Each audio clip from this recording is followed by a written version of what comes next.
Hey guys, my name is Sarvin and I'm an international student in the UK. During my time at A-level, my biggest worry was how do I study for my exams? Am I doing the right thing? What could I do better and how could I do it better? So today I'd like to talk to you about the things I wish I knew before my A-levels or before my A-level course started that I could have followed differently. A little disclaimer, this video isn't going to tell you if you do these you get 5 A stars in your A-level or 4 A stars. No, this video you're going to follow the steps and you're going to get the absolute best that you can get. You're going to follow the steps in this video. It means that you're going to put in your absolute best. And whatever it comes out with at the end of the day, you can be proud that you did your best. If you don't get all A stars, if you get 1A like me, it's perfectly fine. I'm happy with that 1A I have in my results. I have 2 A stars and an A, and I'm proud of all of them because I've put in my absolute best for all 3 subjects, and that's the best I've come up with. Right, so let's get into it. The first thing we should look at here is time. How much in advance are you ready to start preparing for your actual exams? My advice is to prepare at least 6 to 7 months before, where you're already actively revising everything you've learned over the 2 years. In my opinion, studying early is an extremely useful and commendable method of gaining the advantage not only over your peers but simply over the exams.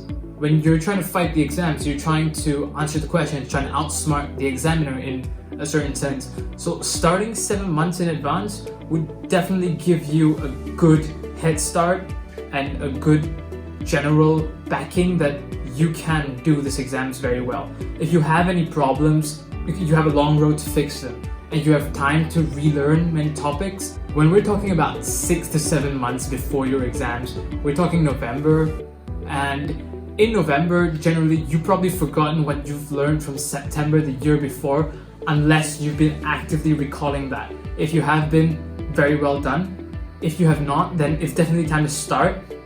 If you're watching this video with less than 7 months to go, you need to go on, work harder, put in those 48-hour weeks in studying outside class. I'll talk more about that later. For me, when I started my A-levels, I had completed the whole AS before I even went into my first A-level class. But that's because I was crazy, and you don't have to be. The simple fact is, you can be a normal student and still come out with A stars, or like I said better, still come out with your absolute best. And how you can do this is by effectively revising. Not just revising, but effectively revising. There'll be more on that later. But really, studying in advance is an absolute necessity. It's like Dr. Paul Cohen, a PhD in psychology, has said, which is better, studying 4 hours the night before an exam or studying 4 one-hour sessions in the days leading up to an exam? Research suggests the answer is clear. In nearly 200 scientific articles describing more than 300 experiments, distributing 4 hours of study over 4 separate 1-hour sessions has been proven much better than cramming for the same amount of time. There is not a clear consensus among psychologists as to why this is so, but spreading out study sessions across time seems to provide more opportunities to link concepts together and help to reinforce memory information. This is also explained by the concept of synaptic plasticity, where your brain is able to absorb and remember knowledge more effectively if it is repeatedly given that knowledge. Right, so hopefully we've gone past the fact that we need to study in advance for an exam. But there's a lot of things that people do wrongly even when they do study so much in advance. I have a few friends who did start studying in September, but however somehow those that studied last minute, by last minute I mean January for the exams in June, when they studied in January, somehow they did get a better grade at the end. So how exactly does that work? Well, you see, the thing that lots of people do wrongly is they use the wrong methods to study. It's important here to study smart. Now, we've all had somebody who's just come and said to you, study smart, not hard, work smart, not work hard, but no one's actually probably given you what it actually means to work smart or what it actually means to study smart. Well, Lots of us, myself included, make the mistake of just reading, highlighting, and note-taking. But that's absolutely ineffective. If you'd like to find out why, you can check another video I'll put down there, and you can just go there and see why it's ineffective. But simply, you need to do more than read. In many scientific papers that I've read or many videos that I've watched, reading can be described as a pre-study. So it's something you do before you actually start studying. In the sense, if you're a football player and you're gonna play a game, your warm-up is equivalent to reading. What's actually important and what many people miss here is called active engagement. So active engagement, what is it? Active engagement is defined the process of constructing meaning from the text that involves making connections to lectures, forming examples, and regulating your own learning. Right, so what does that actually mean for you? Well, active engagement means you need to stop putting your 100% effort into reading, into note-taking, and into highlighting. Look, these things may make you feel good. In fact, they may make you feel like the most hardworking person, but you don't actually absorb as much knowledge as you are from the steps I'm about to tell you. And they are practice, and also you gotta practice. You have to put in the hours to practice.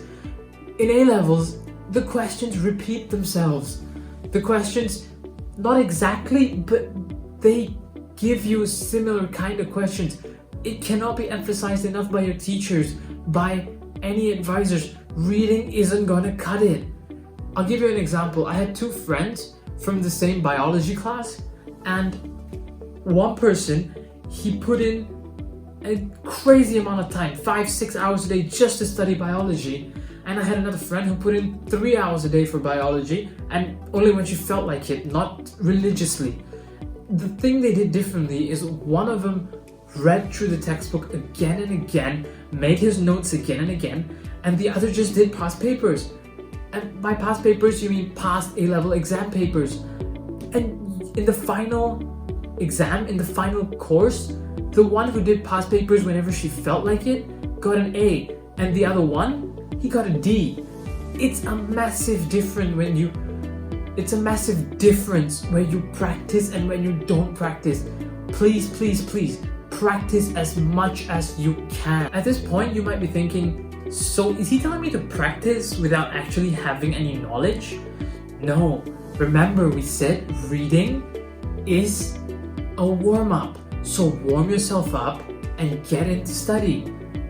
Look, it's not rocket science. The best students in A-level, the best students anywhere, throughout GCSE, A-levels, even university, you get yourself used to practicing. When you practice, you get the experience of analyzing the question, you get the experience of answering the question. Some questions overlap, you get the experience of answering similar questions. That will boost your chances massively in an exam. Here's another thing you can do. I've done this my whole A-level. I haven't told a single soul that I've been doing this, but I'm telling you now.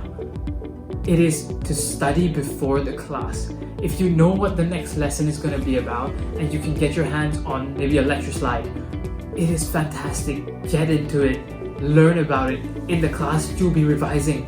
That is active engagement as well. In the class, when the teacher is talking, you can anticipate what's going to be said. You can pay full attention and anticipate the concepts that are going to come. If a teacher gives a different method to solving a question, put up your hand and ask, can I do it this way? Will it work this way? In a way that you've learned previously. You just keep learning more. There is never a time that extra knowledge is going to hurt you. There are a ton of YouTube videos out there if you don't like going through lecture notes or textbooks. If you're like me, I've never read a textbook my whole 2 years of my A-levels. If my teachers ever watch this, they'd probably be disappointed, but I don't think they'll watch it, so I'm just gonna tell you. Watch YouTube videos. For every subject, there is a phenomenal teacher on YouTube, and they do it absolutely for free. For math and economics, I use 2 very good YouTube channels to learn. Now we've done with everything we need to talk about to study. But let's talk about some external factors that can make you more productive as a person and give you a better mindset towards your academic life. The first thing, your free time is not free time. When you have free periods throughout the day in school, it's not free time for you to go to Sainsbury and get a sandwich. It's not free time for you to run to the nearest coffee shop and have a chat with your friends. No, it's time for you to get in the mindset for the next class, or to review what you've done from the previous class, or if you're like me, to study ahead on a different chapter. That's what the free periods are for, and that's how you can become extremely productive as a person. The next one, study in an environment that is for you. Not everyone loves the library, not everyone loves the quiet. Me, I hate quiet. I hate silence. It feels like the whole walls are closing in on me and something is just gonna come out of nowhere, like in a zombie apocalypse or something. I can't do anything in silence. If, like me, you just like to have loud music, then put your headphones up and blast it up. Not a problem at all. Find what is perfect for you. The next one is be intense, but don't overdo it. Now, the 2 years at A-levels are probably the most prominent years of your life academically. They decide where you go to university, which in turn could decide what happens to your career, unless you have a different path in mind, of course. But you got to be intense. On average, you got to be putting in 40 to 48 hours a week. That goes to 6 to 7 hours a day. You have to put that amount of time in for you to be able to come out successfully at the end. If you want guaranteed that this is the absolute best, after each exam you ask yourself, did I give it my best? Did I put 6 to 7 hours a day? If the answer is yes, you can walk away proud. But of course, occasionally it's fine not to do it. It's fine maybe one day you just think, you know what, I'm tired today, I want to take a nap. Or I want to catch a movie on Netflix. It is absolutely fine. You can cut back. You can take some time off. But the overall pattern is what matters. Consistency doesn't have to be every single day. Over the period of 60 days, if you've taken 2 days out, who cares? When I did it, I did 5 to 8 past papers a day. I tried really hard to do that, and that really was exhausting for me. And one thing I regret is I didn't take the time out. I didn't take the weekend out when I wanted to take it out, especially in the first year. I didn't do that, and now I wish I actually did. I explored more in the city around me. I wish I did all these things, especially since I was in a foreign land studying my A-levels. So remember, work hard, work intense, but don't overdo it. An additional tip is, when you're doing 7 hours study days every day, you will burn out. So try to use Saturdays and Sundays, or if you're like me, you had Friday finish at 12. If you had these kind of things, then try to put in more hours then to study. When I say 6 to 7 hours a day, I don't mean non-stop. Take the breaks. Do whatever you can to make sure you're fully focused. Need to get a snack? Go. Need to get something to eat? You're hungry? Eat. Of course, you're gonna have hobbies. You're gonna have sports. You're gonna have friends. I hope you do. If you don't, just text me and I'll be your friend. But I really hope you do have friends to actually do things with. Have fun. So for that, you need a good schedule. When are you gonna have time for your hobbies, your clubs, your extra school activities? Get involved in things. I did the Duke of Edinburgh. It was...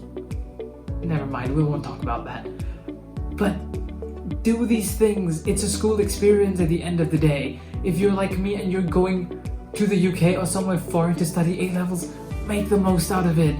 But remember, it is absolutely okay to have a social life on the side. As long as your academic life isn't the one on the side, it is absolutely fantastic. You will have a fantastic experience in these 2 years. They can be the most intense, but if you schedule everything properly, they can be the most fun, as it was for me. In reality, all I can do is I can tell you, unless you're my student, of course, but I'm assuming most of you are not. So you need to put in those hours, you need to do these things. It isn't really that tough. Do this for 2 years. You go to a good university, one that you want to, you get fantastic grades in A-levels, all of which you will deserve. even if you don't get the grades that you've been praying so hard for, you will walk away proud. You will walk away with your head held high. I did my best. It's important that you can say that at the end. And please click that subscribe button. I'll be posting more subject-specific content soon. Thank you and goodbye.